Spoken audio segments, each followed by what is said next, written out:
Let the people shall track up the land.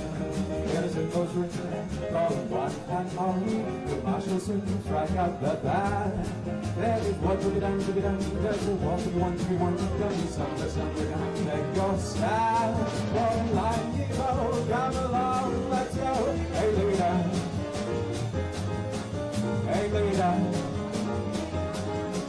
hey leader, strike up the band.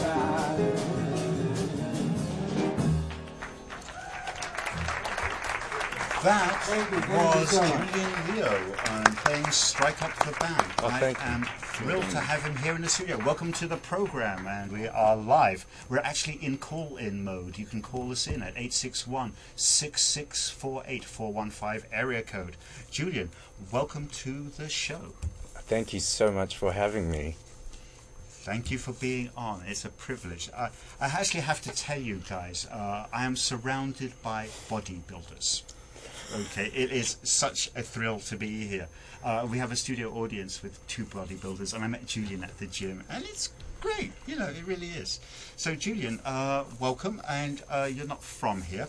Where are you from originally? And tell us more about yourself. I'm an Australian. I moved to New York about 6 years ago, and it's rare that I get to spend the summer out here in the Bay Area, so I'm really glad to be able to say hi to all my listeners of my music out in the Bay Area. You actually have a beautiful voice. It's very different. It's nice to get a sampling of you. Let's first of all talk about your history. How did you get started?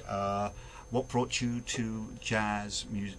How would you describe your vocalization, first of all? My vocalization, I suppose there's certain retro-like quality when I sing that I just can't get rid of. In fact, I was classically trained as a pianist, so I understand rhythm, I understand pitch, and the few vocal coaches that I went to just didn't know what to do with me. Luckily, I didn't compromise and sort of just sang the way that I normally do. So now, for someone who's passionate about singing, living in New York City is really great because there's so many piano bars or open mics that you can go to. So when I moved there, I started going to piano bars and open mic. A booking manager heard me and said to me if I were to put together a show, he would book me. And sorry, when was this actually? What time frame? Sure, this would be around 2005, and 2006 I recorded my first CDs, and now I'm on to my fifth and sixth. Good heavens! So you've done 5, 6, four out so far. In 5 years? About 4 years, 4.5, 5 years, yes. It's kind of like birthing babies. I mean, is it a big project, or doing a CD, or what does it involve? I mean,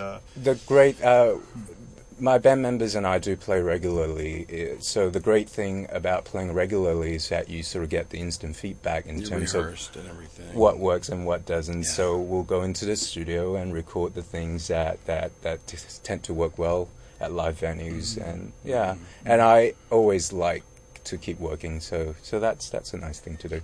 What kind of music works best in a live venue then? Oh, well, now we sort of got our own niche. We call ourselves the retro jazz band, so my favorites are the music from the 20s to 50s. If I were to talk about my musical influences, would be early Sinatra, Ella, Billy, Fred Astaire. I suppose, funny because the economy is not doing so well right now. Those were the music that sort of lifted people's spirit in the Great Depression. So you figure that's why it is fresh today. I think it has a whole new audience. Absolutely. Exactly. Absolutely. And what drew me to the standards, it's probably because, if you listen to them, you can relate to them, and the lyrics are just, you can cast your own experience, and you get to sing it from your own perspective. Yeah, the lyrics tend to be timeless. Exactly. There's that timeless, innocent quality about them that's just charming to me. Speaking of timeless, tell me about the first time you were interested in singing as a child. There's got to be a first time that you remember. Gosh, singing or wanting to sing as a singer, I guess my mum has she has a beautiful voice. I mean, she doesn't sing in front of people, but while she was cooking, she would be singing, and that's when I suppose I tried mimicking her, and that's probably my first experience singing. Okay. Yeah. Cool. Come and think about it. Yeah. In fact, actually, I wanted to ask you about that as well, because when I was growing up, I would listen to, as you mentioned, the standards. It was Ella, it was late Frank Sinatra, and it had that sort of hipster sort of, slightly cabaret acty feel to it, the syncopated rhythms and all that sort of stuff. And you are a little younger than me, I presume. And so I'm curious to know, how did you learn about these standards? Because were they getting radio play when you were growing up, or were they was it what your mother was singing when she was doing the washing up, or how did you find out about this kind of music? You'd be surprised at how often they are being played in the background, whether it's at a supermarket or just a hotel elevator. But no, growing up, it's always there. It's always been in the background. And when I sort of started getting interested in it, started doing more research and sort of dig more into it, and it's just a wonderful world of music that I got to experience. Is any of those great composers one of your favorites? Do you have any of them shine out for you? Irving Berlin, the directness in his writing, there's something very economic is probably not the right word. Something straightforward and very direct. Yeah. Yeah, I've actually heard him described as being somewhat like proletariat. He's like a writer for the people, and also his songs tend to be very action orientated. I mean, even like the classy ones, like "Puttin' on the Ritz." You're doing something. There's always a verb in "Strike Up the Band" is Irving Berlin, right? That's a Gershwin. Oh well, there goes that. Okay, but I do remember hearing this somewhere absolutely. on television that he has direct lyrics, but Oh, he does. And another favorite of mine would be Cole Porter. oh, I love Cole Porter. I mean, he's just so clever with his lyrics. And Smashing, absolutely smashing. He's a sort of like the Steven Spielberg, Stephen That's a song. Sondheim of his day. That classic. Welcome to live television, by the way. Okay, yeah, he's a classic. Absolutely. Oh, absolutely. Yeah. So,